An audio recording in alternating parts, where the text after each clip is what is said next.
کسی ملک میں ایک چھوٹی سی بستی تھی جس کے تمام لوگ اندھے تھے، اس لیے اس بستی کو اندھوں کی بستی کہا جاتا تھا۔ اس بستی میں ایک سے بڑھ کر ایک بے وقوف رہتا تھا۔ اگر کسی کو کوئی مشکل پیش آتی تو وہ دوسرے سے پوچھتا جو اس سے بڑھ کر بے وقوف ہوتا اور الٹا ہی مشورہ دیتا۔ اسی بستی میں ایک کرمو نامی کانا رہتا تھا۔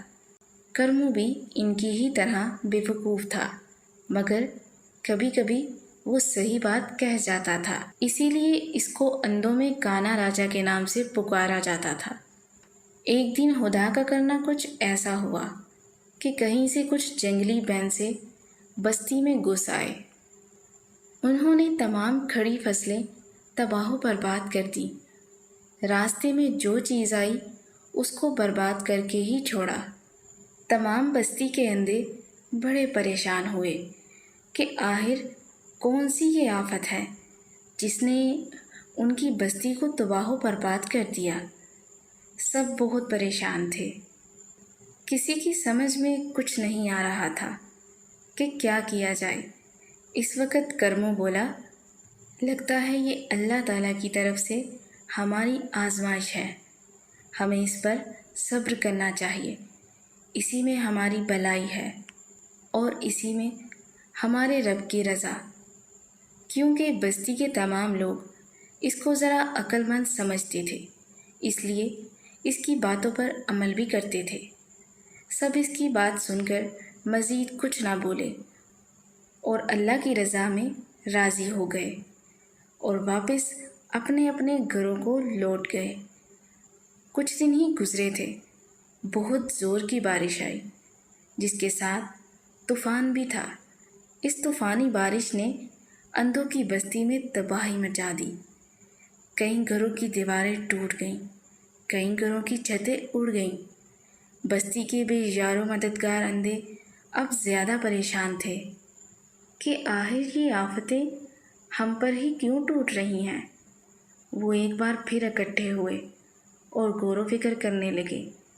اب کی بار بھی کرمو نے یہی جواب دیا۔ سب لوگ یہ سن کر واپس گھروں کو لوٹ گئے۔ اس واقعے کو ابھی ایک ہفتہ ہی گزرا تھا کہ بستی کے جانور مرنا شروع ہو گئے۔ جب یہ تعداد بتدریج بڑھتی گئی تو اندھوں کو فکر لاحق ہوئی۔ وہ نہ چاہتے ہوئے بھی ایک بار پھر سے کرمو کے پاس گئے اور اپنا سوال دوبارہ دہرایا۔ اب کی بار کرمو بھی کچھ پریشان نظر آ رہا تھا۔ اس نے کافی تفکر کے بعد جواب دیا، میرا خیال ہے ہمارا اللہ ہم سے ناراض ہے، اسی لیے ہمیں آزما رہا ہے۔ ہمیں مل کر اس سے توبہ و استغفار کرنی چاہیے اور دعا کرنی چاہیے کہ وہ ہم پر اتنا بڑا بوجھ نہ لا دے جس کو اٹھانے کی استطاعت ہم میں نہ ہو۔